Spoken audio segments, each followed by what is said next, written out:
Chapter 1 name your inner critic. ये आवाज कौन है? तुम अपने कमरे में अकेले बैठे हो, कोई और वहां नहीं है, कोई शोर नहीं, फिर भी अंदर से एक आवाज आ रही है, तू बहुत पीछे रह गया है, तू कितना निकम्मा है। देख, सब तुझसे बेहतर कर रहे हैं। ये आवाज कोई और नहीं, तुम्हारा अपना दिमाग का है। लेकिन सवाल यह है कि क्या वो सच बोल रहा है या ये बस एक पुराना रिकॉर्ड है जो बिना रुके चलता जा रहा है। ये इनर क्रिटिक क्या है? इनर क्रिटिक वो मानसिक संरचना है जो हमारे भीतर लगातार हमें जज करती है। ये हमें हमारे पास्ट से, हमारी असफलताओं से और हमारे डर से जोड़कर रखती है। हम जब भी कुछ नया शुरू करना चाहते हैं, जब भी कुछ बोलना चाहते हैं, जब भी हम आगे बढ़ना चाहते हैं, ये आवाज फुसफुसाती है, तू कर नहीं पाएगा और सब हंसेंगे तुझ पर। पहले भी तो तू फेल हुआ था। न्यूरोसाइंस के मुताबिक इस इनर क्रिटिक की जड़ें हमारे प्रीफ्रंटल कॉर्टेक्स और अमिगडला में छिपी होती है। जब कोई ट्रॉमेटिक या पेनफुल अनुभव होता है, एमिगडला उस मेमोरी को थ्रेट की तरह दर्ज करता है और अगली बार जब कोई सिमिलर सिचुएशन आती है तो एमिगडाला तुरंत एक्टिवेट होकर डिफेंस मोड चालू कर देता है। इनर क्रिटिक असल में एक एंशिएंट ब्रेन डिफेंस मैकेनिज्म है जो चाहता है कि हम पेन से बचें, फेलियर से बचें, रिजेक्शन से बचें। पर दिक्कत तब होती है जब यह मैकेनिज्म ओवर एक्टिव हो जाता है और हर सिचुएशन को थ्रेट की तरह इंटरप्रेट करता है। Inner voice versus inner critic. ध्यान देना जरूरी है। हर अंदर की आवाज बुरी नहीं होती। कुछ आवाजें हमें चेतावनी देती है, गाइड करती है, सोचने का समय देती है। पर जब ये आवाज अब्यूसिव बन जाए, जब ये हमें हर कदम पर सैबोटाज करने लगे, जब ये हमारी एनर्जी को निगलने लगे, तो वो इनर क्रिटिक है, न कि मददगार सोच।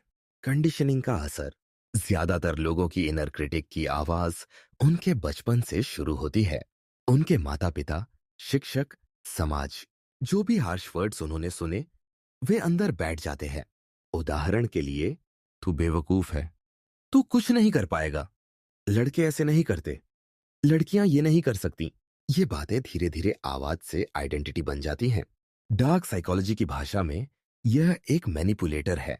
इनर क्रिटिक एक ऐसा मैनिपुलेटर है जो हर बार तुम्हारी कमजोरी पकड़कर तुम्हें गिल्ट और शेम में डुबो देता है।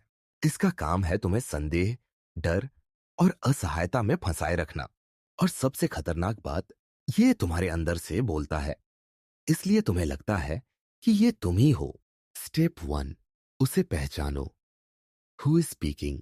पहला कदम है इस आवाज को पहचानना। हर बार जब तुम्हारे दिमाग में नकारात्मक विचार उठे, एक सवाल पूछो, क्या ये मैं हूं या ये मेरी इनर क्रिटिक है? जब तुम इस आवाज को ऑब्जर्व करने लगते हो, तब तुम उससे डिटैच होने लगते हो। स्टेप 2, उसे नाम दो। Externalise the critic. रिसर्च बताता है कि जब हम अपने इनर क्रिटिक को एक नाम, चेहरा या कैरेक्टर दे देते हैं, तो हम उससे लड़ सकते हैं। तुम उसे कुछ भी कह सकते हो, नेगेटिव नंदन, जज जोकर, शेम मास्टर या कोई भी ऐसा नाम जो तुमसे अलग हो। अब जब वो आवाज आए तो तुम कह सको, ओह, ये फिर नेगेटिव नंदन बोल रहा है, shut up, I see you. Step 3, observe the pattern. Inner critic अक्सर सेम ट्रिगर्स पर एक्टिवेट होता है। जैसे जब तुम किसी से कंपैरिजन करते हो, जब तुम सोशल मीडिया पर स्क्रॉल करते हो, जब तुम फेल होते हो, जब कोई तुम्हें इग्नोर करता है। हर बार जब तुम्हें लगे कि ये क्रिटिक बोल रहा है, एक नोट बना लो। कब, क्यों और किस इमोशन के साथ। धीरे धीरे तुम्हें पैटर्न दिखने लगेंगे और पैटर्न अवेयरनेस लाता है। Step 4, replace the voice. जब तुम समझ जाते हो कि ये आवाज तुम्हारी मदद नहीं कर रही, तब तुम उसे रिप्लेस करना शुरू कर सकते हो। तुम्हारी इनर वॉइस को अब तुम्हारा मेंटर बनना होगा, न कि बोली। उदाहरण, तू कभी अच्छा नहीं कर पाएगा, तू सीख रहा है, हर गलती तुझे बेहतर बना रही है, सब तुझसे आगे है। हर किसी का टाइमलाइन अलग होता है, तू अपनी पेस पर है। यह रिप्लेसमेंट कोई अफर्मेशंस नहीं है, यह रिप्रोग्रामिंग है। धीरे धीरे बदलती हुई सोच की प्रक्रिया। न्यूरल रिवायरिंग, ब्रेन को दोबारा ट्रेन करना। हर बार जब तुम इनर क्रिटिक को रोकते हो और उसकी जगह कंस्ट्रक्टिव सेल्फ टॉक लाते हो। तुम अपने दिमाग में एक नया न्यूरल पाथ बना रहे हो। ये नया रास्ता, नया व्यवहार और इवेंचुअली नई पहचान बनाता है। न्यूरोसाइंस इसे कहता है neurons that fire together, wire together, why it works at a deeper level.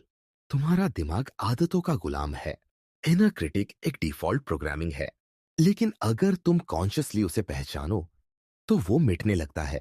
Brain हमेशा नया पैटर्न चुनने को तैयार होता है अगर तुम उसे दोहराते हो। डार्क ट्रूथ, इनर क्रिटिक कभी पूरी तरह खत्म नहीं होता। वो बार बार लौटेगा, नए चेहरे, नए तरीके से। लेकिन अब तुम्हारे पास अवेयरनेस है। अब तुम समझते हो कि वो कौन है, कहां से आता है और क्या चाहता है। अब तुम उसे अपने ऊपर हावी नहीं होने दोगे। आखिर में एक विजुअलाइजेशन। आंखें बंद करो। अपने दिमाग के एक कोने में एक फिगर देखो जो तुमसे डराता है, नीचा दिखाता है। अब उसकी आंखों में देखो और कहो, मैं अब तुझसे डरता नहीं, मैं तुझे जानता हूं, मैं तुझे नाम से पुकारता हूं और अब से मैं सोचता हूं, तू नहीं। When you name it, you tame it. La Daniel Siegel, neuropsychiatrist. Chapter 2, reverse psychology on yourself. जब तुम खुद को धोखा देने लगते हो, मुझे ये करना ही नहीं है। सोचो तुम किसी जरूरी काम को लेकर बैठे हो, जैसे पढ़ाई, जिम जाना या किसी प्रोजेक्ट पर काम करना। लेकिन अचानक दिमाग बोलता है, मुझे ये काम नहीं करना, मुझे आज बिल्कुल मन नहीं है, छोड़ो कल कर लूंगा। फिर अचानक तुम वो काम करने लगते हो। कैसे? क्यों? क्या तुमने खुद को मैनिपुलेट किया? रिवर्स साइकोलॉजी क्या है? रिवर्स साइकोलॉजी का मतलब है किसी को कुछ करने के लिए उसे कहो कि वो उसे न करे। यह एक इनडायरेक्ट टेक्निक है जिसमें आप किसी की ऑटोनॉमी या ईगो को ट्रिगर करते हैं ताकि वह उल्टा एक्शन ले। उदाहरण के लिए, शायद तुम इस काम के लायक नहीं हो, मत करना ये चीज, तुम्हें तो इसमें इंटरेस्ट ही नहीं, तेरे बस की बात नहीं है। और सामने वाला सबकॉन्शियसली प्रूव करना चाहता है कि वो कर सकता है। पर जब ये टेक्निक तुम खुद पर इस्तेमाल करते हो, यही असली खेल शुरू होता है। जब तुम अपने ही दिमाग को उल्टा कमांड देते हो, मैं आज ये काम नहीं करूंगा, छोड़ो, मुझे तो फेलियर ही रहना है, तो तुम्हारा सबकॉन्शियस कहता है, रुक, मैं ऐसा क्यों मान लूं, मैं कर सकता हूं। न्यूरोसाइंस क्या कहता है? इस पूरे प्रोसेस में दो मेजर ब्रेन सिस्टम्स एक्टिवेट होते हैं। ईग, द प्रीफ्रंटल कॉर्टेक्स, जो प्लानिंग और लॉजिक से जुड़ा है। दो, द लिम्बिक सिस्टम, जो इमोशन और इंपल्सिव रिएक्शंस को हैंडल करता है। जब आप खुद को कॉन्शियसली मत करो बोलते हैं, तो प्रीफ्रंटल कॉर्टेक्स एक कॉन्फ्लिक्ट डिटेक्ट करता है और ये कॉन्फ्लिक्ट एक हिडन मोटिवेशन में बदल जाता है। आपका दिमाग ईगो ड्रिवन हो जाता है और आपको प्रूव करने की अर्ज आती है कि आप कर सकते हैं। द फॉरबिडन फ्रूट इफेक्ट, जब कोई चीज मना होती है तो वह और ज्यादा आकर्षक लगती है। बिल्कुल वैसे जैसे बचपन में जब कहा जाता था, इस अलमारी को मत खोलना, तो क्यूरियोसिटी तुरंत बढ़ जाती थी।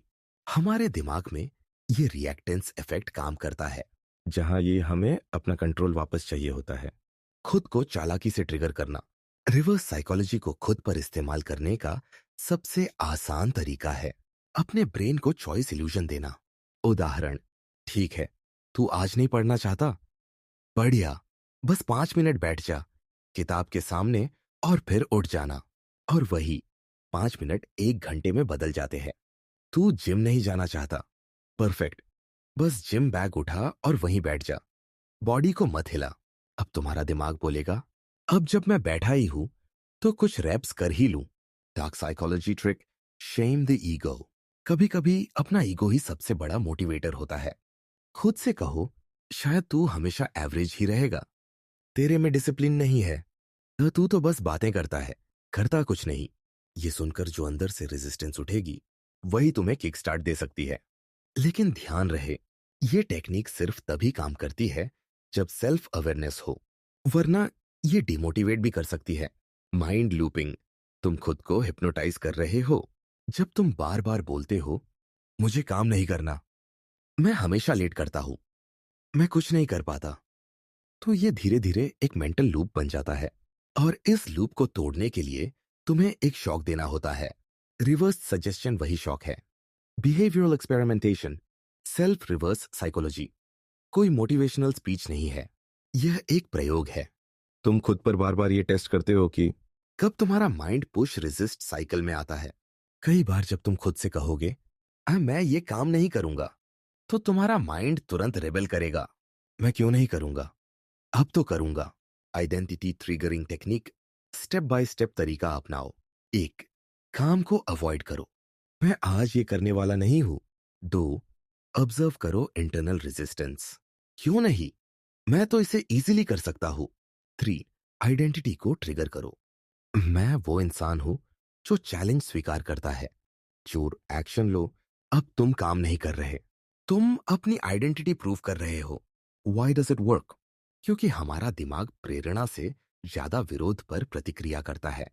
पुश मत करो, पुल मत करो, बस इतना कहो, न कर, छोड़ दे, और फिर देखो क्या होता है। कॉशन, बैलेंस जरूरी है। अगर ये टेक्निक हर बार इस्तेमाल की जाए तो ये इनफेक्टिव भी हो सकती है। तुम्हारे दिमाग को समझ आ जाता है कि ये ट्रिक है, इसलिए इसे स्पेरिंगली, स्ट्रेटेजिकली और अवेयरनेस के साथ यूज करो। कंक्लूजन, जब तुम खुद से खेलते हो तुम खुद को जीत सकते हो। कभी कभी जीतने का सबसे आसान रास्ता ये होता है कि तुम हार मानने का नाटक करो और फिर तुम्हारा दिमाग कहे अबे नहीं, अब तो मैं जीत कर ही दिखाऊंगा। यही है डार्क साइकोलॉजी का चुपचाप असर। Chapter 3, the 90 second emotion rule. भावनाएं सिर्फ 90 सेकंड की होती है। हर भावना तुम्हारे भीतर एक तूफान लेकर आती है, लेकिन क्या तूफान को पकड़कर रखा जा सकता है? तुम्हें गुस्सा आता है, कभी कोई बात चुभती है, कभी कोई इंसान अनदेखा कर देता है, कभी वो पुरानी याद अचानक सामने खड़ी हो जाती है, तुम्हें वहीं गिराने के लिए जहां से तुमने उठने की कोशिश की थी। और तब एक इमोशन उठता है, गुस्सा, डर, शर्म, घृणा या बेबसी। तुम्हें लगता है कि ये भावनाएं तुम्हारे वजूद में गहराई तक घुस चुकी है और ये कई घंटे, कई दिन, कई बार तो पूरी जिंदगी साथ चलती है। लेकिन न्यूरोसाइंस एक चौंकाने वाली बात कहता है, ये सारी भावनाएं अगर उन्हें रेजिस्ट न किया जाए, एम्पलीफाई न किया जाए, तो वो शरीर में मात्र 90 सेकंड के लिए रहती है। जी हाँ, 90 सेकंड। उसके बाद वो शांत हो जाती है। लेकिन हम उन्हें छोड़ते नहीं, हम उन्हें दोहराते हैं, हम उन्हें पुनर्जीवित करते हैं, हम उन्हें फ्यूल देते हैं। और इसी दोहराव में हमारी मानसिक गुलामी शुरू होती है। भावनाओं की सच्चाई, क्या तुम उसे जी रहे हो या दोहरा रहे हो? जब कोई घटना घटती है, कोई बात, कोई शब्द, कोई टोन, तुम्हारा दिमाग उसे इंस्टेंटेनियसली प्रोसेस करता है। एमिगडाला, जो दिमाग का भावनात्मक केंद्र है, वह एक्टिवेट होता है। तुम्हारे शरीर में केमिकल्स निकलते हैं, कॉर्टिजोल, एड्रेनलाइन, या अगर सकारात्मक इमोशन हो तो डोपामिन और सेरोटोनिन। तुम्हारा दिल तेज धड़कने लगता है, सांसें बदल जाती है, तुम्हारा पूरा शरीर उस इमोशन की लैंग्वेज बोलने लगता है। ये सारी बायोलॉजिकल प्रतिक्रियाएं 90 सेकंड में पीक पर होती हैं। अगर तुम उन्हें ऑब्जर्व करो, रिजिस्ट ना करो, एम्पलीफाई ना करो, तो बॉडी खुद ही उन्हें न्यूट्रलाइज कर देती है। लेकिन होता क्या है, तुम तुरंत ही सोचने लगते हो, उसने ऐसा क्यों कहा? क्या मैं इतना बेकार हूं? मुझसे ही क्यों होता है ऐसा? मेरे साथ ही ऐसा क्यों होता है? तुमने इमोशन को फिर से एक्टिव कर दिया। अब ये शरीर की प्रतिक्रिया नहीं, तुम्हारे विचारों का जाल है, दिमाग का लूप। जब तुम खुद अपने शत्रु बन जाते हो, दिमाग को पैटर्न पसंद होते हैं। हर बार जब तुम किसी भावना को दोहराते हो, तुम उसका न्यूरल पाथवे मजबूत करते हो। न्यूरोसाइंस इसे कहता है neurons that fire together wire together. इसका अर्थ है, अगर कोई भावना बार बार ट्रिगर हो रही है, तो वो तुम्हारी सोच का हिस्सा बनती जा रही है। अब तुम वो इमोशन महसूस नहीं कर रहे, तुम वो इमोशन बनते जा रहे हो।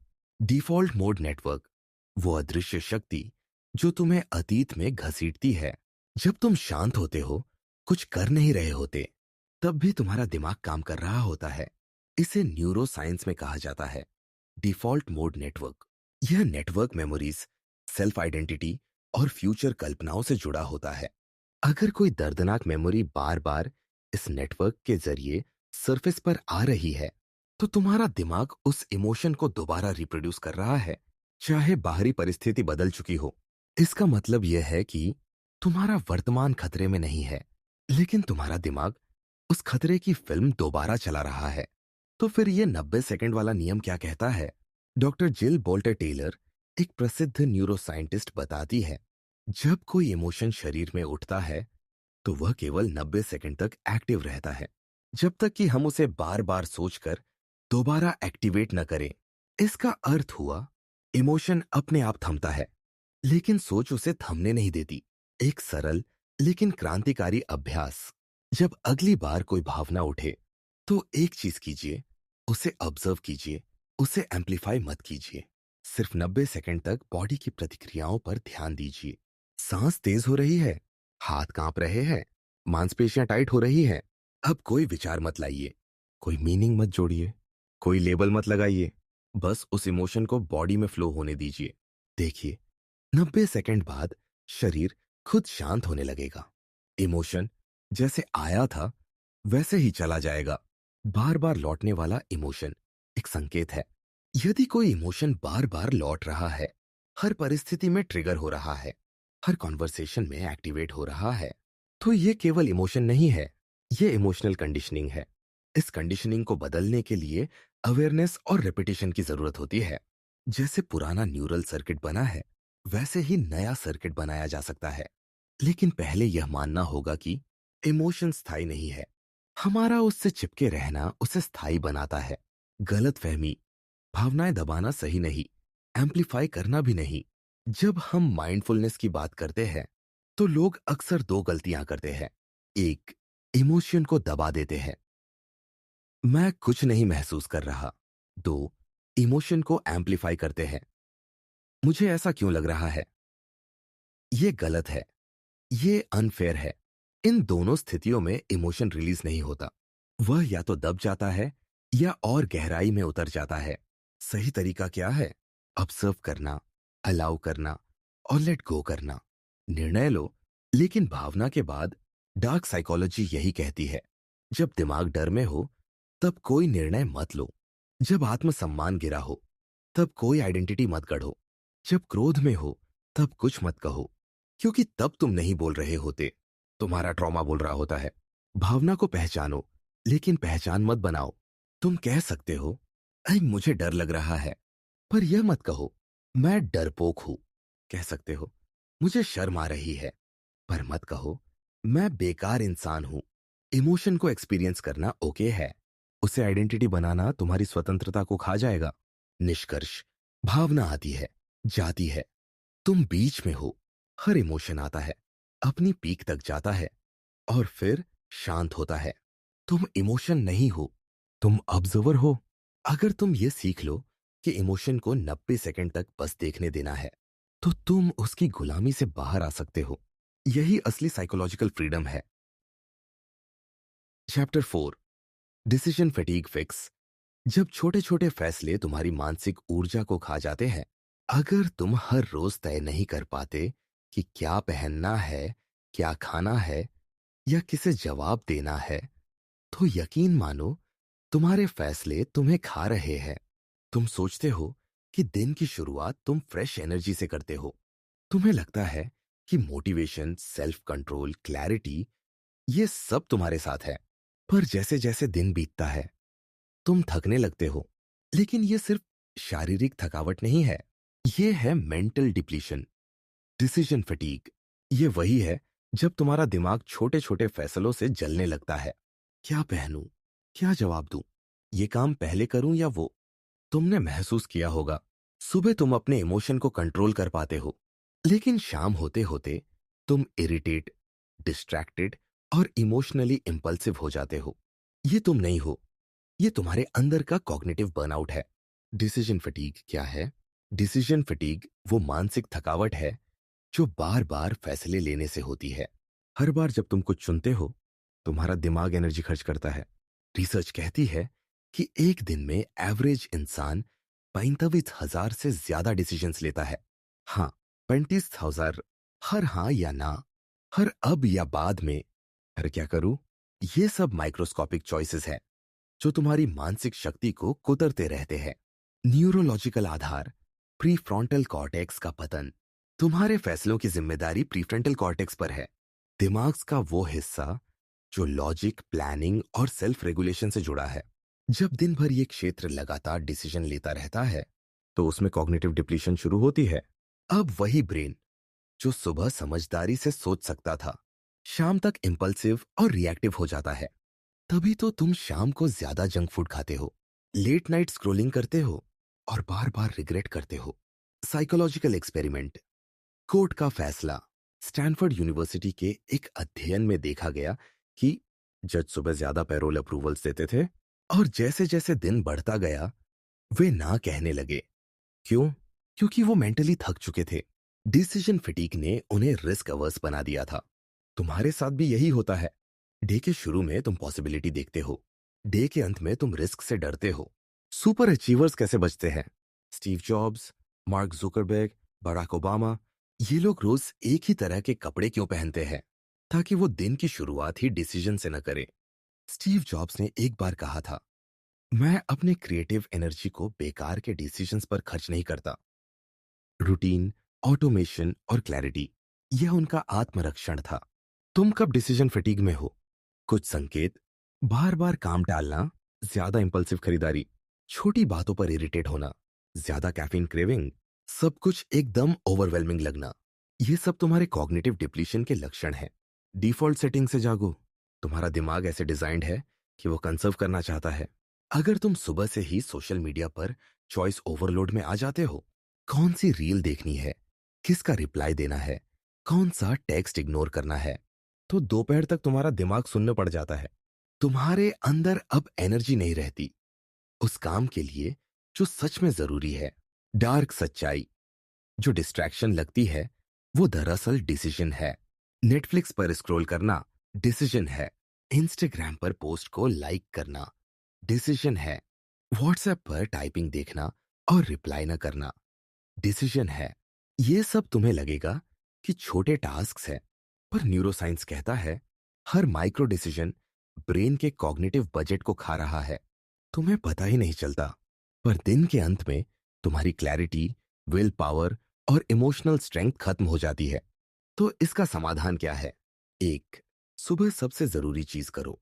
न्यूरोसाइंस के अनुसार तुम्हारी कॉग्निटिव एबिलिटी सुबह सबसे शार्प होती है। पहली 3-4 घंटे वही विंडो होती है जहां तुम्हारा brain high level decision efficiently ले सकता है। अगर तुम इस टाइम को स्क्रॉल करने में बर्बाद करते हो, तो तुमने खुद ही अपनी बौद्धिक शक्ति को जला दिया। दो, रोज के डिसीजंस को रूटीन में बदलो। अगर हर दिन तुम्हें यह सोचना पड़ता है कि क्या पहनूं, क्या खाऊं, कब उठूं, तो तुम पहले ही डिसीजन फटीग के शिकार हो। रूटीन यानी ऑटोमेशन। रूटीन तुम्हें फ्रीडम देता है। तुम्हारा ब्रेन तभी क्रिएटिव और विचारशील बन सकता है जब वो बार बार के डिसीजन से मुक्त हो। तीन, डिजिटल डाइट अपनाओ। हर नोटिफिकेशन एक डिसीजन है। देखूं या नहीं, जवाब दूं या नहीं, क्या सोचेंगे लोग? इन माइक्रो चॉइसेस को कम करने के लिए नोटिफिकेशंस बंद करो, स्क्रीन टाइम लिमिट करो, एक स्पेसिफिक टाइम सेट करो जब तुम मैसेजेस चेक करोगे। ये डिजिटल डिसिप्लिन नहीं, ये कॉग्निटिव प्रोटेक्शन है। चार, सिंप्लीफाई। अपनी जिंदगी को सरल बनाओ। तुम जितनी ज्यादा चीजें अपने लाइफ में रखोगे, उतने ही डिसीजंस तुम्हें लेने होंगे। हर नया ऐप, नया हैबिट, नया फ्रेंड एक नया कॉग्निटिव लेयर बनाता है। अब अगर तुम सच में मेंटल क्लैरिटी चाहते हो, तो सब्ट्रैक्ट करना शुरू करो। क्या नहीं चाहिए, इसका उत्तर ढूंढना ही असली मास्टरी है। पांच, एंटी गोल सेट करो। डेली प्रायोरिटीज सेट करना ठीक है, लेकिन उससे ज्यादा जरूरी है ये जानना कि क्या अवॉइड करना है। सुबह उठकर मोबाइल नहीं छूना, एक ही बार में 10 काम करने की कोशिश नहीं करना, लोगों को प्लीजिंग करने के चक्कर में खुद को भूलना। एंटी गोल्स तुम्हारे अटेंशन को ड्रेन से बचाते हैं। तुम्हारा ब्रेन एक लिमिटेड रिसोर्स है।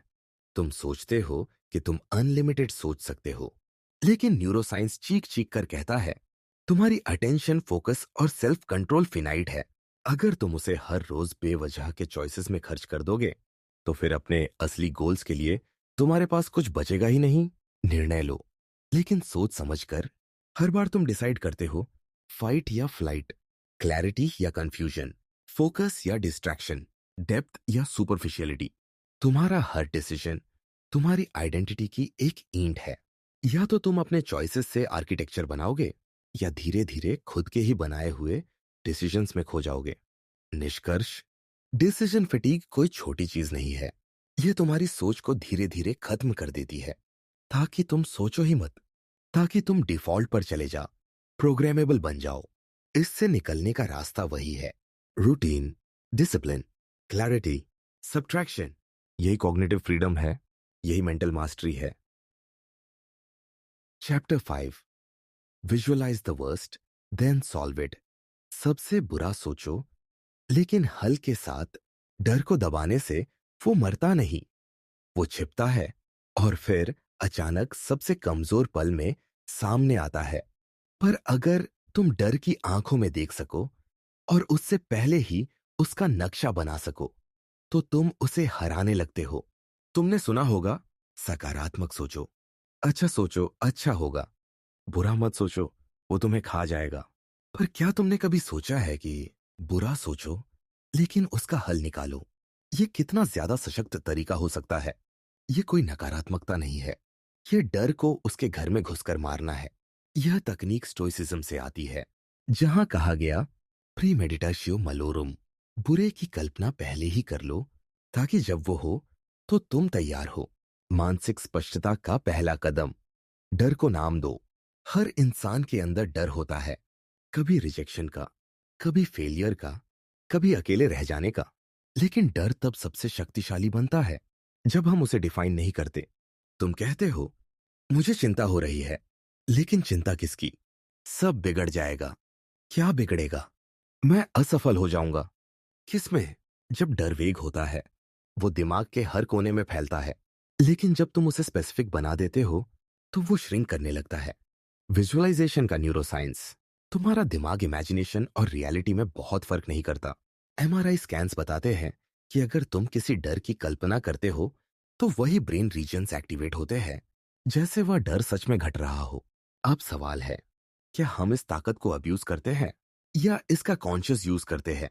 डार्क साइकोलॉजी का पैराडॉक्स। डर को सिमुलेट करो। विजुअलाइजेशन सिर्फ सपना देखने का नहीं, बल्कि बुरे अनुभव को मेंटली रिहर्स करने का भी एक जरिया है। लेकिन फर्क है, आम विजुअलाइजेशन, पॉजिटिव फैंटेसी, यह method, negative simulation with solution. तुम उस वर्स्ट केस सिनेरियो को विजुअलाइज करते हो, लेकिन हेल्पलेस नहीं बनते, बल्कि उसे लड़ने की योजना बनाते हो। उदाहरण, डर को स्क्रिप्ट बनाओ। मान लो तुम नौकरी खोने से डरते हो। अब विजुअलाइज करो, नौकरी चली गई है, ईएमआई है, सेविंग्स खत्म हो रही है, परिवार में तनाव है, आत्मसम्मान टूट चुका है। अब यहां से सोचो, क्या तुम किसी दोस्त से मदद मांग सकते हो?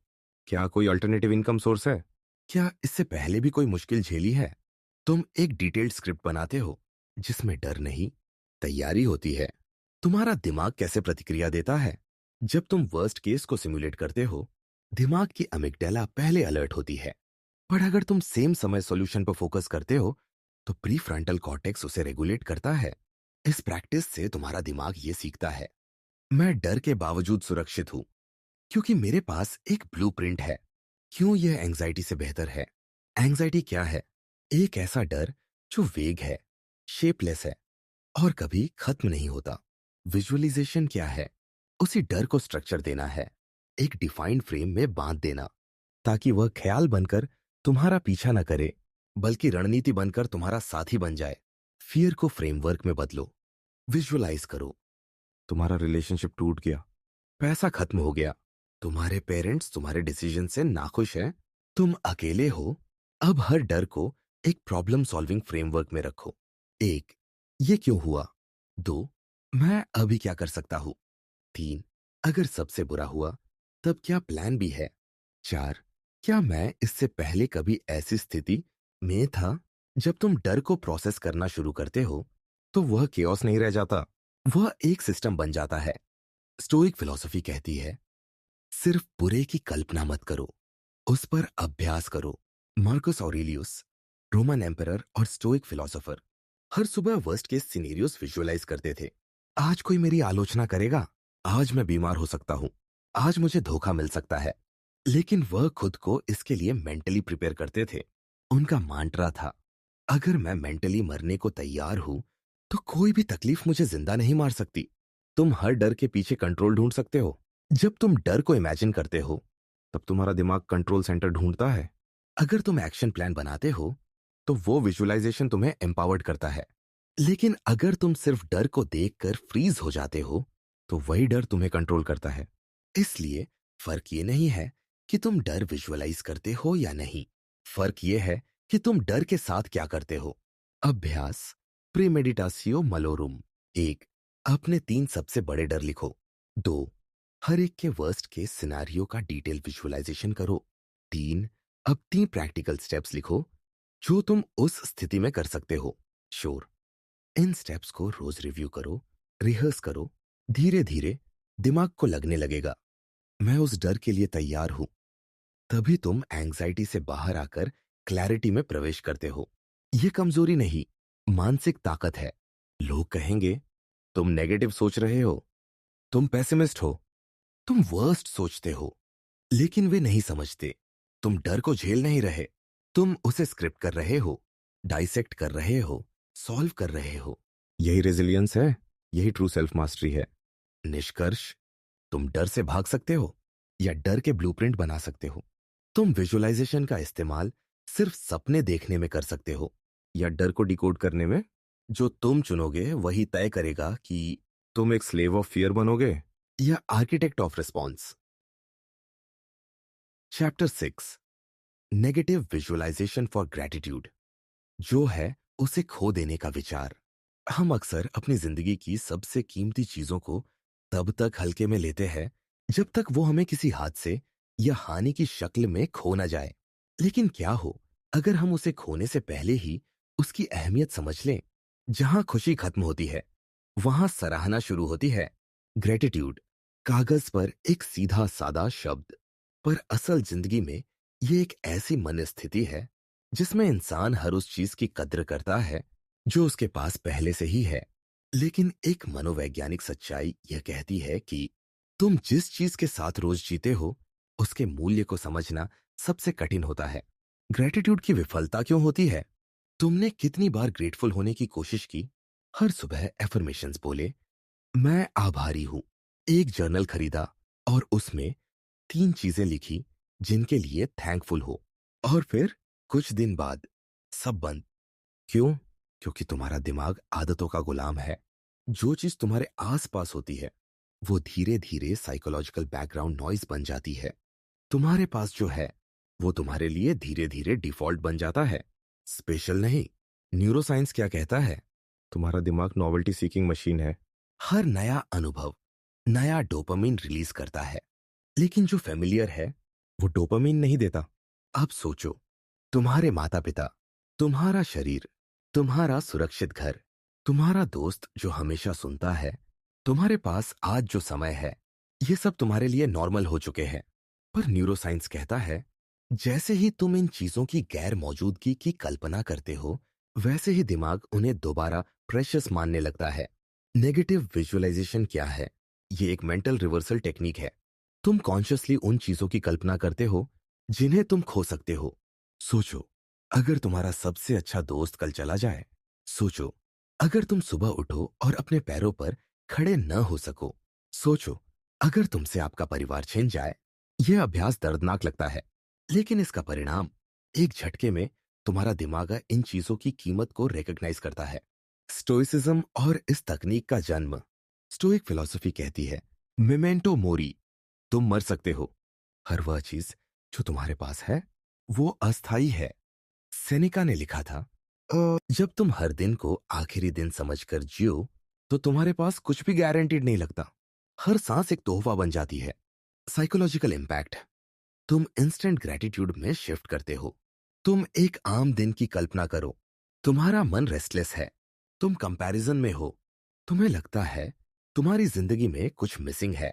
अब आंखें बंद करो और सोचो कि तुम्हारे पास जो भी है वो सब कल सुबह तक चला गया। तुम्हारा घर, तुम्हारा फोन, तुम्हारी आवाज, तुम्हारे सुनने की शक्ति, तुम्हारे माँ बाप। अब दोबारा आंख खोलो। अब वही जिंदगी डिवाइन लगती है। Research evidence. Harvard psychologist Dan Gilbert ने पाया कि हम ग्रैटिट्यूड को आर्टिफिशियली ट्रिगर नहीं कर सकते जब तक उसमें कोई कॉन्ट्रास्ट ना हो। नेगेटिव विजुअलाइजेशन कॉन्ट्रास्ट क्रिएट करता है। ये टेक्निक ग्रैटिट्यूड को एक इमोशनल डेप्थ देती है। सिर्फ लॉजिकल लिस्टिंग नहीं, डेली प्रैक्टिस कैसे करें। एक, हर सुबह या रात को सिर्फ 3 मिनट निकालो। बुधो, उन 3 चीजों के बारे में सोचो जो तुम्हारे लिए कीमती है। 3, कल्पना करो कि तुम उन्हें खो चुके हो। शेर, अब देखो कि तुम्हारा दिमाग उन्हें कैसे परसीव करता है। ये कोई सैड प्रैक्टिस नहीं है, ये साइकोलॉजिकल अवेकनिंग है। Dark psychology angle. दिमाग डर से क्लैरिटी सीखता है। तुम्हारा दिमाग क्लैरिटी तब महसूस करता है जब उसे लॉस का रियल थ्रेट दिखता है। जो चीज हमेशा एक्सेसिबल है वो कभी वैल्यूएबल नहीं लगती। तभी तो रिलेशनशिप्स की अहमियत हमें तब समझ आती है जब वो छिनने लगती है। यह टेक्निक वही एहसास आर्टिफिशियली प्रोड्यूस करती है बिना एक्चुअल लॉस के। Example, family. विजुअलाइज करो, तुम घर लौटते हो और तुम्हारा कोई प्रियजन अब उस घर में नहीं है। उनकी हंसी, उनका स्पर्श, उनका होना, सब चला गया। अब खोलो अपनी आंखें, अब उनकी मौजूदगी डिवाइन लगेगी। एग्जाम्पल, शरीर। विजुअलाइज करो, तुम सुबह उठे और तुम्हारा हाथ या पैर काम ना करे। तुम देख ना सको, बोल ना सको, तुम बाहर चल ना सको। अब जब तुम वॉक करते हो, जब तुम बोलते हो, तब दिमाग उसे ग्रांटेड नहीं लेता बल्कि उपहार मानता है। Why does this work? क्योंकि दिमाग लॉस के सामने खुद को रिफ्रेम करता है। ग्रैटिट्यूड तब शैलो रहती है जब वो एब्स्ट्रैक्ट होती है, लेकिन जब तुम किसी चीज के न होने की क्लियर मेंटल मूवी बनाते हो, तब दिमाग डोपामीन, ऑक्सीटोसिन और सेरोटोनिन रिलीज करता है। तभी तो तुम फ्यूनरल के बाद ज्यादा अप्रिशिएटिव होते हो। बीमारी से निकलने के बाद तुम्हें हेल्थ की अहमियत समझ आती है। ब्रेकअप के बाद तुम रिलेशनशिप की वैल्यू देखते हो। इसका खतरनाक पक्ष क्या है? अगर तुम विजुअलाइजेशन को सिर्फ लॉस के रूप में देखोगे और उसमें फंस जाओगे, तो ये एंग्जाइटी बन सकता है। इसलिए इस टेक्निक में इंटेंशनल क्लोजर जरूरी है। हर विजुअलाइजेशन को पॉजिटिव रीग्राउंडिंग से बंद करो। मैं आभारी हूं कि यह सब अभी मेरे पास है। मैं आज उसे महसूस कर सकता हूं। मैं इसका सम्मान करूंगा जब तक यह है। कंक्लूजन, जो पास है वो खो सकता है, पर जब तक है उसे जीना है। नेगेटिव विजुअलाइजेशन तुम्हें डर नहीं देता बल्कि क्लैरिटी देता है। ये तुम्हें कंपेयर करने से रोकता है और तुम्हें ग्राउंडेड करता है। जब तुम किसी चीज के जाने की कल्पना कर पाते हो तो तुम पहली बार उसे जीने लगते हो। Chapter 7, mental rehearsal. Before bed, रात को दोहराना, दिमाग को बदल देना। तुम जो हर रात सोचते हो वही धीरे धीरे तुम्हारा भाग्य लिखने लगता है। क्योंकि जब शरीर सोता है तब भी दिमाग जाग रहा होता है, तुम्हारे विचारों की लिपि पढ़ते हुए। नींद से पहले का वह खामोश युद्ध, दिन भर की भागदौड़ के बाद जब तुम्हारा शरीर थककर बिस्तर पर गिरता है, तो दिमाग शुरू करता है अपना सबसे महत्वपूर्ण कार्य, मेमोरी कंसोलिडेशन, इमोशनल प्रोसेसिंग और सबसे अहम, आइडेंटिटी वायरिंग। इस चुपचाप चलने वाली प्रक्रिया का तुम्हें शायद अंदाजा नहीं, पर यही तय होता है कि तुम कल कौन बनोगे। क्या होता है मेंटल रिहर्सल? मेंटल रिहर्सल का मतलब है रात को सोने से पहले किसी खास विचार, इरादे या अनुभव को डिटेल में विजुअलाइज करना। ये कोई एफर्मेशन नहीं, कोरा सपना नहीं, बल्कि एक स्क्रिप्टेड मेंटल सिनेमा होता है जिसे दिमाग दोहराता है, बिल्कुल उसी तरह जैसे परफॉर्मेंस के पहले कोई एक्टर स्क्रिप्ट दोहराता है। न्यूरोसाइंस, क्यों रात का समय सबसे असरदार है? तुम्हारे दिमाग में हिपोकैम्पस और नियोकॉर्टेक्स मिलकर दिन के अनुभवों को ऑर्गेनाइज करते हैं। नींद में नया इंफॉर्मेशन पुराने अनुभवों से जोड़ा जाता है, इमोशनल इवेंट्स को मीनिंग मिलता है और सबसे अहम, जो चीजें बार बार रिपीट हुई वो लॉन्ग टर्म मेमोरी में कन्वर्ट होती है। अब सोचो, अगर तुम्हारा दिन गुस्से, कंपैरिजन या फेलियर के ख्यालों से भरा रहा और तुम वही सोचकर सो गए, तो कौन सी भावनाएं कंसोलिडेट होंगी? लेकिन अगर तुम सोने से पहले एक इंटेंशनल रिहर्सल करते हो, तो दिमाग उसे नए अनुभव की तरह ट्रीट करता है। ओलंपिक एथलीट्स इसका प्रयोग कैसे करते हैं? रिसर्च बताती है कि ओलंपियंस फिजिकल प्रैक्टिस के साथ साथ मेंटल रिहर्सल पर ज्यादा भरोसा करते हैं। माइकल फेल्प्स हर रेस से पहले रात को अपने stroke by stroke movements visualise करता था। जब एक बार स्विमिंग पूल में उसके गॉगल्स में पानी भर गया, तब भी उसने रेस पूरी की, क्योंकि उसका दिमाग पहले ही रिहर्सल कर चुका था कि अगर ऐसा हुआ तो क्या करना है। तुम भी हर रात रिहर्सल कर रहे हो, पर अनजाने में तुम सोने से पहले जो रिपीट करते हो, अब मैं बहुत थका हूं, कल फिर वही बोरिंग काम, कहीं फिर से गलतियां ना हो जाए, पता नहीं लोग क्या सोचेंगे। ये सब रिहर्सल ही तो है। हर एक विचार एक प्रोग्राम की तरह तुम्हारे सबकॉन्शियस में एम्बेड हो रहा है।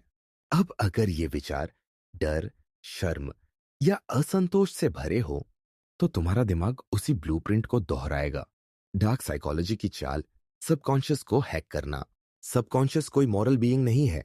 वो सही गलत नहीं समझता, वो सिर्फ दोहराता है जो उसे बार बार दिखाया जाता है। मेंटल रिहर्सल इस दोहराव को इंटेंशनल बना देता है। ये टेक्निक सबकॉन्शियस को ट्रेनिंग मोड में डाल देती है, जैसे कोई स्लीपर एजेंट इंस्ट्रक्शंस डाउनलोड कर रहा हो। Step by step technique. रात की रिहर्सल। 1, सोने से पहले 5 मिनट साइलेंस में बैठो। सारी डिस्ट्रैक्शंस को हटाओ। फोन, टीवी, संगीत, सब बंद। 2, 3 चीजों की रिहर्सल करो। Intentional identity. मैं कल एक कॉन्फिडेंट, काल्म और फोकस्ड इंसान बनूंगा। Be, specific behaviour. मैं क्लाइंट से साफ साफ बात करूंगा। मैं सुबह 6 बजे उठूंगा और बिना टाल मटोल के काम करूंगा। सी, इमोशनल रिहर्सल। कैसा महसूस करोगे जब ये सब अचीव कर लोगे? 3, दिमाग को अनुभव कराओ, जैसे वो सब हो चुका है, जैसे वह वर्जन ऑफ यू पहले से मौजूद है। एग्जाम्पल, इंटरव्यू के पहले रात। विजुअलाइज करो तुम इंटरव्यू रूम में हो, तुम्हारा बॉडी पॉस्चर काल्म है, सवाल सुनकर तुम पॉज लेते हो, फिर जवाब देते हो। इंटरव्यूअर मुस्कुराता है, तुम बाहर निकलते हो, कॉन्फिडेंट और ग्राउंडेड। अब इस विजुअलाइजेशन को हर एंगल से महसूस करो। एनवायरनमेंट, शरीर का भाव, भावनाओं की हलचल। Result, visual repetition versus emotional anchoring. Repetition से तुम्हारा दिमाग उस घटना को बार बार प्रोसेस करता है, पर अगर तुम उस विजुअलाइजेशन के साथ इमोशन जोड़ दो, तो वो ज्यादा गहराई से एम्बेड होता है। Emotion is the glue of memory. इसलिए ड्राई रिहर्सल नहीं, इमोशनल रिहर्सल करो। मेंटल रिहर्सल के फायदे verified by science. Performance anxiety कम होती है, दिमाग कॉन्फिडेंस बिल्डिंग पैटर्न एक्टिवेट करता है, नया बिहेवियरल ब्लूप्रिंट बनता है, इमोशनल रेगुलेशन इंप्रूव होती है, न्यूरल प्राइमिंग से डिसीजन मेकिंग तेज होती है।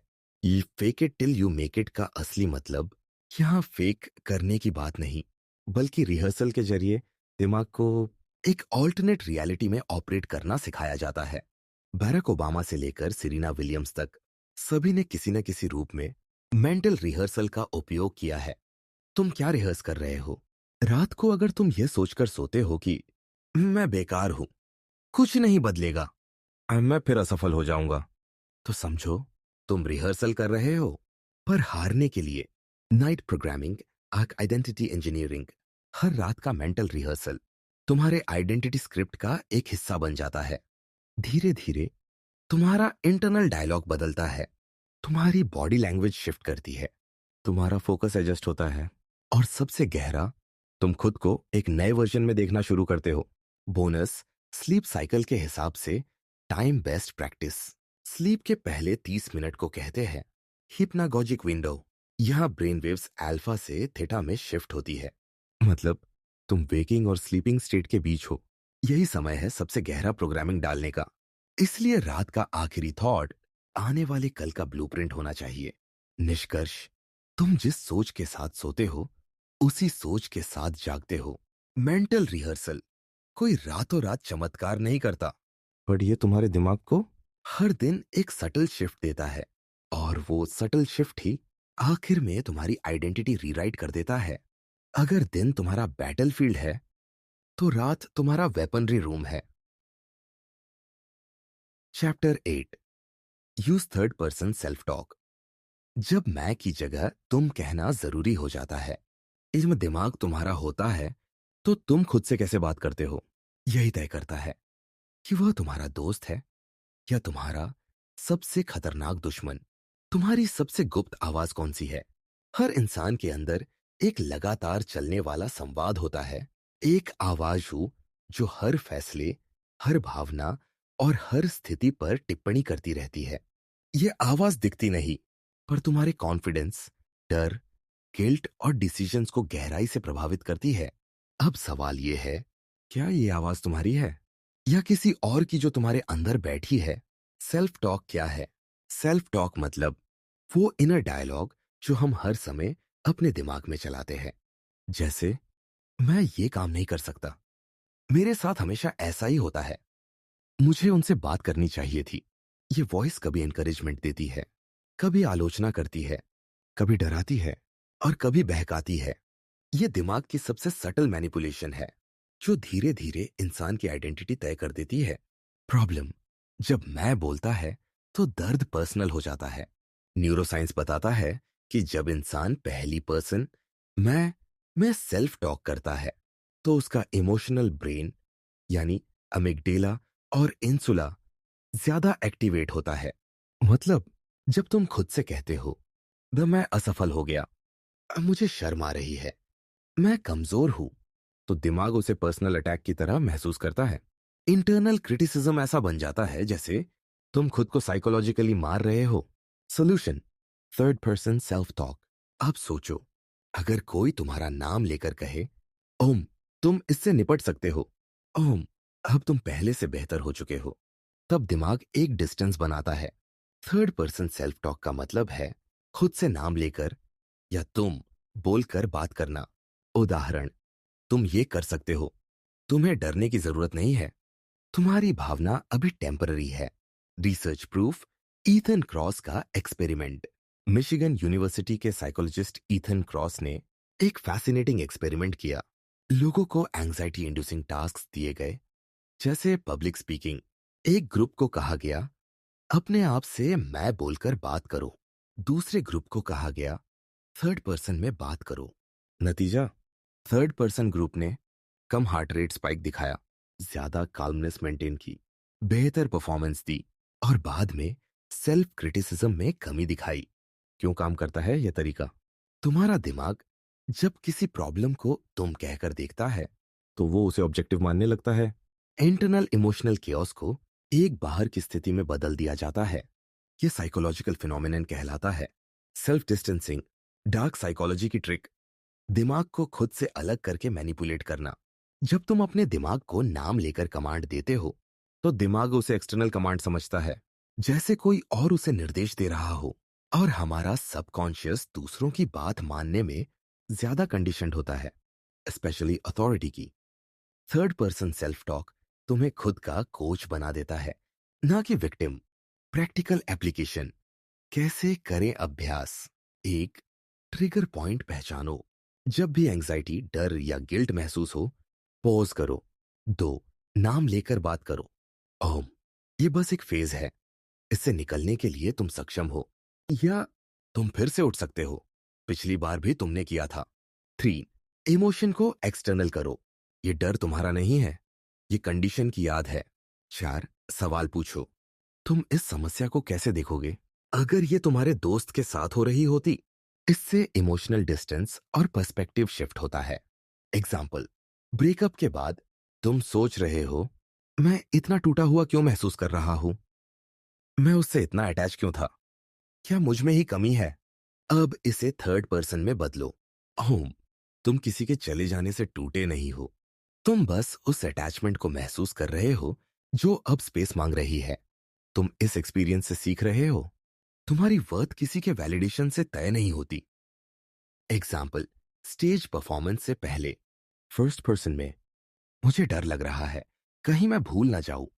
थर्ड पर्सन में, ओम, ये नर्वसनेस तुम्हें अलर्ट बना रही है, तुमने प्रैक्टिस की है और तुम रेडी हो, अब बस फ्लो में जाना है। Extra layer self coaching script, रोज रात को या सुबह उठकर खुद के लिए एक स्क्रिप्ट तैयार करो। ओम, आज तुम क्लैरिटी के साथ डिसीजंस लोगे, तुम अपने फियर को ऑब्जर्व करोगे, अब्सॉर्ब नहीं। तुम डिस्ट्रैक्शन को खुद से दूर रखोगे। हर दिन का शुरू या अंत खुद से बात करके करो, जैसे कोई भरोसेमंद गाइड तुमसे बात कर रहा है।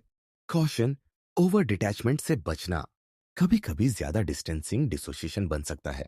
इसलिए बैलेंस जरूरी है, ताकि तुम इमोशन को ऑब्जर्व करो पर सप्रेस नहीं। बोनस, विजुअल क्यू का उपयोग। Mirror technique.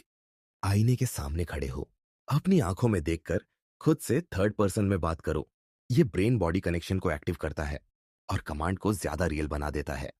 निष्कर्ष, जब तुम खुद को अपने नाम से पुकारते हो तो दिमाग आइडेंटिटी को रीसेट करता है। थर्ड पर्सन सेल्फ टॉक कोई ट्रिक नहीं, बल्कि एक टूल है अपने इमोशन को ऑब्जेक्टिफाई करने का, अपने फियर को रेगुलेट करने का, और सबसे अहम, अपने दिमाग को रीट्रेन करने का, ताकि वो तुम्हारा दुश्मन नहीं, तुम्हारा एलाई बन सके। शब्द जो तुम खुद से कहते हो वो सबसे गहरे हिप्नोसिस की तरह काम करते हैं। फर्क बस इतना है कि तुम ही थेरेपिस्ट भी हो और सब्जेक्ट भी। Chapter 9, set anti goals. क्या नहीं करना है वो ज्यादा जरूरी है। सपने देखना आसान है, पर डर की दिशा में देखना यह कला है। कभी कभी सफलता इस पर नहीं टिकी होती कि तुम क्या चाहते हो, बल्कि इस पर कि तुम क्या टालना चाहते हो। गोल्स का झूठ और दिमाग की थकावट। तुम्हें सिखाया गया है कि लक्ष्य बनाओ, उन्हें विजुलाइज करो और चेस करो। लेकिन क्या कभी यह सोचा है कि तुम्हारे सारे गोल्स के पीछे एंजाइटी का एक साया है? हर गोल अपने साथ कंपैरिजन, फेलियर का डर, परफेक्शनिज्म और गिल्ट लेकर आता है। तुम तय करते हो कि तुम्हें क्या करना है, पर उस केओस का क्या जो हर दिन तुम्हारी एनर्जी चूसता है? वो छोटे डिसीजंस, वो बेकार मीटिंग्स, वो मेंटल एग्जॉस्शन जो तुम्हारे गोल्स को कंज्यूम कर रही है। एंटी गोल्स क्या होते हैं? एंटी गोल्स मतलब उन स्थितियों, पैटर्न्स और आदतों की स्पष्ट पहचान करना जिन्हें तुम दोबारा नहीं जीना चाहते। ये सेल्फ प्रेजर्वेशन का आर्किटेक्चर है। एंटी गोल एक दर्दनाक ट्रूथ से जन्मता है। मैं ऐसा जीवन नहीं जीना चाहता। उदाहरण, मैं ऐसा दिन नहीं चाहता जहां हर डिसीजन अधूरा लगे। मैं ऐसी बातचीत नहीं चाहता जो मुझे गिल्ट में डुबो दे। मैं ऐसे लोगों के बीच नहीं रहना चाहता जो मेरे मूल्यों को निगल लें। क्यों जरूरी है एंटी गोल्स? क्योंकि दिमाग का अटेंशन पेन पर ज्यादा तेजी से काम करता है बजाय प्लेजर के। यह एवोल्यूशनरी बायोलॉजी है। तुम पहले दर्द से बचने की कोशिश करोगे, फिर सुख की तलाश में जाओगे। गोल्स तुम्हें इंस्पायर करते हैं, पर एंटी गोल्स तुम्हें डिसिप्लिन देते हैं। मेंटल डिटॉक्स, वो चीजें जो तुम्हें ड्रेन करती है। अब एक कड़वा सवाल, तुम्हारे दिन का सबसे थकाऊ हिस्सा क्या है? वो बेकार स्क्रॉल करना, टॉक्सिक लोगों से बात करना, शैलो काम में उलझ जाना, हर किसी को प्लीजिंग मोड में रहना, ओवरथिंकिंग में डिसीजन डिले करना। ये सब तुम्हारे मेन गोल्स को सैबोटाज कर रहे हैं, पर तुम उन्हें इग्नोर कर देते हो क्योंकि तुमने कभी अपने एंटी गोल्स को आर्टिकुलेट नहीं किया। डार्क साइकोलॉजी का शैडो बायस। तुम हर सुबह सोचते हो कि आज प्रोडक्टिव रहोगे, पर सबकॉन्शियस वही पैटर्न्स एक्टिवेट करता है जो तुम अवॉइड करना चाहते हो। क्यों? क्योंकि तुमने सिर्फ क्या करना है का फ्रेमवर्क बनाया, क्या नहीं करना है का नहीं। दिमाग एम्बिग्विटी से डरता है। जब तक उसे बाउंड्रीज नहीं दोगे, वो पुराने न्यूरल पाथवेज पर ही चलेगा। फ्रेमवर्क, एंटी गोल मैपिंग। स्टेप 1, एक टिपिकल बैड डे की कल्पना करो। वो दिन जब तुम सबसे ज्यादा थके हुए, टूटे हुए और खोए हुए महसूस करते हो। वह कैसा दिखता है? सुबह उठते ही फोन चेक करना, नॉन स्टॉप टास्क के बीच किसी से उलझ जाना, दोपहर तक मेंटल बर्नआउट, रात को गिल्ट के साथ सो जाना। अब इस दिन को डिसेक्ट करो। किस बिहेवियर ने इसे टॉक्सिक बनाया? स्टेप 2, हर ट्रिगर के लिए एंटी गोल बनाओ। ट्रिगर, सुबह फोन चेक करना। एंटी गोल, सुबह के पहले 30 मिनट स्क्रीन फ्री रखना। ट्रिगर, बिना प्लान के टास्क्स में कूदना। एंटी गोल, हर दिन एक क्लियर इंटेंशन सेट करना। ट्रिगर, टॉक्सिक कॉन्वर्जेशंस में फंसना। एंटी गोल, अनप्लान्ड कॉल्स और मीनिंगलेस चैट्स अवॉइड करना। स्टेप 3, एंटी गोल्स को नॉन निगोशिएबल बनाओ। एंटी गोल्स को ऑप्शंस मत बनाओ, उन्हें रूल्स बनाओ। उदाहरण, know meeting before 11 a.m. You know work calls after 8 p.m. No scrolling before breakfast. ये सब माइक्रो डिसीजंस तुम्हारी कॉग्निटिव क्लैरिटी बचाते हैं। स्टेप 4, आइडेंटिटी रिफ्रेमिंग करो। हर एंटी गोल एक मैसेज देता है, मैं वह नहीं हूं जो बर्बादी से समझौता करता है। जब तुम एंटी गोल सेट करते हो तो तुम खुद को परमिशन देते हो बाउंड्रीज बनाने की। Anti goals versus avoidance behaviour. अब एक चेतावनी, एंटी गोल्स अवॉइडेंस बिहेवियर नहीं है। अवॉइडेंस मतलब डर कर भागना, एंटी गोल्स मतलब जानबूझकर डायरेक्शन तय करना। एक सर्जन जिस चीज को अवॉइड करता है वो उसका क्राफ्ट नहीं है, वो इन्फेक्शन है। वैसे ही तुम जो अवॉइड कर रहे हो वो तुम्हारे गोल्स को इन्फेक्ट करने वाली गंदगी है। फेमस एग्जाम्पल्स, वीन, थीम फेरीज। उन्होंने एक पूरा सिस्टम डेवलप किया फियर सेटिंग नाम से, जहां गोल से पहले डिफाइन किया जाता है कि वर्स्ट केस क्या हो सकता है। 2. Warren Buffett. उन्होंने अपने टॉप 25 गोल्स में से सिर्फ टॉप 5 चुने और बाकी 20 को avoid at all cost list में डाला। 3. James clear. उनका कहना है कि हम प्रोडक्टिविटी के लिए डिस्ट्रैक्शन सब्ट्रैक्शन ज्यादा जरूरी है बजाय ज्यादा टूल्स जोड़ने के। एंटी गोल एगैर रियलिटी फिल्टर। जब तुम किसी अपॉर्चुनिटी को देखते हो तो सिर्फ ये मत सोचो कि ये कितना एक्साइटिंग है, बल्कि ये सोचो, क्या ये मेरे एंटी गोल्स को वायलेट करता है? क्या ये मुझे उस जिंदगी की ओर ले जा रहा है जिसे मैं छोड़ चुका हूं? Bonus tool, burnout audit. हर महीने एक दिन, एक, अपना शेड्यूल उठाओ। 2. हर मीटिंग, टास्क या बातचीत को रेट करो। Energising, neutral, draining. अब जो चीजें बार बार ट्रेनिंग कैटेगरी में आ रही हैं वो तुम्हारे नेक्स्ट एंटी गोल्स है। निष्कर्ष, एंटी गोल्स एक हथियार है, पर अंदर की डायरेक्शन में गोल्स तुम्हें बाहर की दुनिया में गाइड करते हैं। एंटी गोल्स तुम्हें अपने शैडो से बचाते हैं।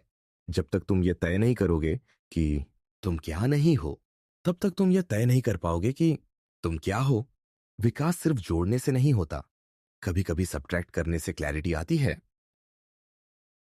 Chapter 10, assume positive intent. दूसरों को दुश्मन नहीं समझो। हर शब्द जो तुम्हें चुभा, शायद वैसा कहने वाला खुद टूट रहा था। दिमाग जब डिफॉल्ट मोड में होता है तो दुनिया को खतरा ही दिखता है। लेकिन जरा सोचो, अगर तुम हर इंटरेक्शन में पॉजिटिव इंटेंट देख पाते तो तुम्हारा दिमाग तुम्हारा दुश्मन नहीं, तुम्हारी सुरक्षा बन जाता।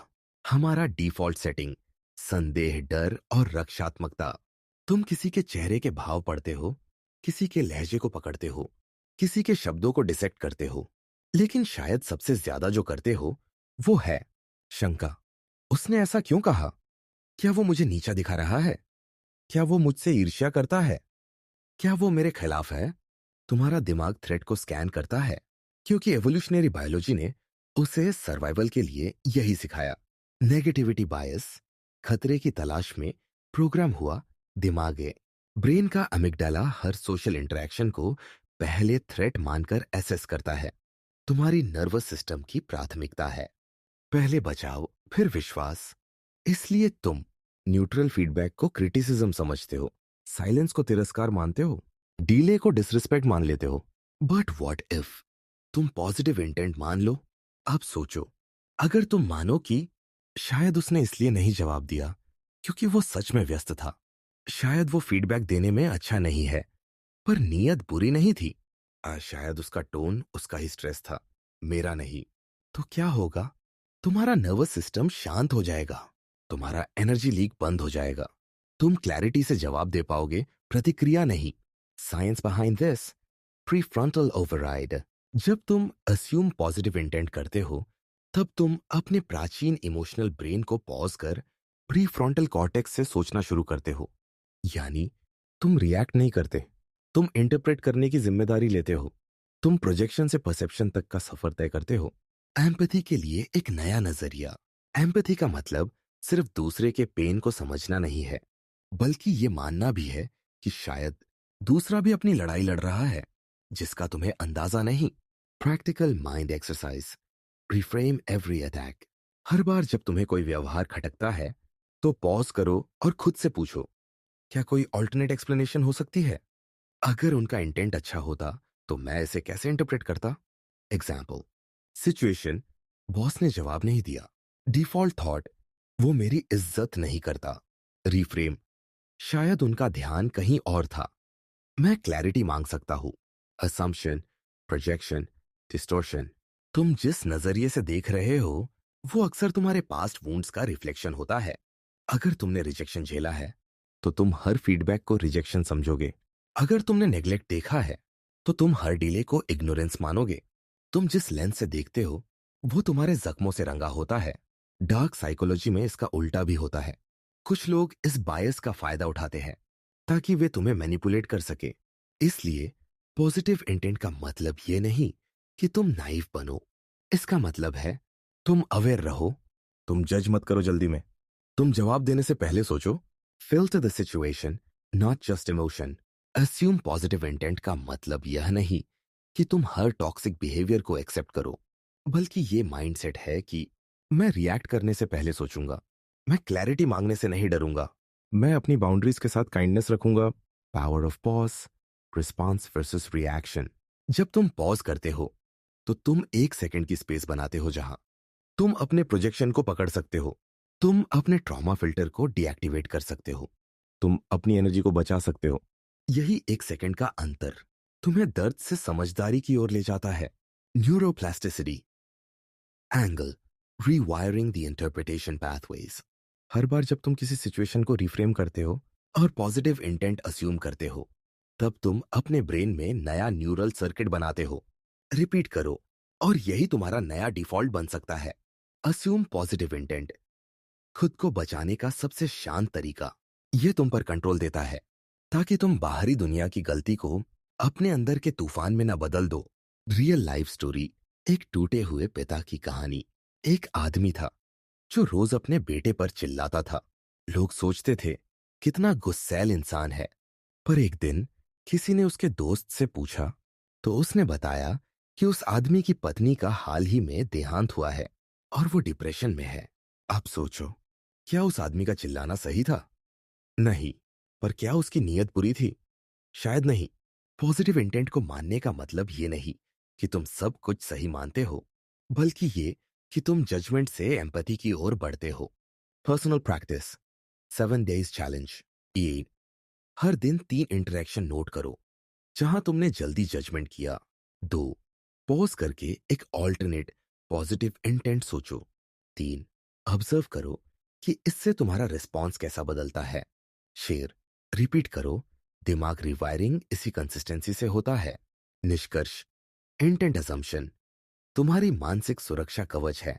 जब तुम दूसरों की नीयत को साफ मानकर सोचते हो, तब तुम खुद को रिएक्ट करने से बचाते हो, खुद में क्लैरिटी पैदा करते हो, खुद की एनर्जी को लीक होने से रोकते हो।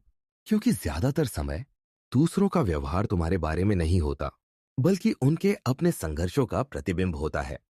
दुनिया वैसी नहीं है जैसी वो है। दुनिया वैसी है जैसी तुम्हारा दिमाग उसे देखता है। और अगर तुम देखना बदल दो तो शायद सब कुछ बदल सकता है।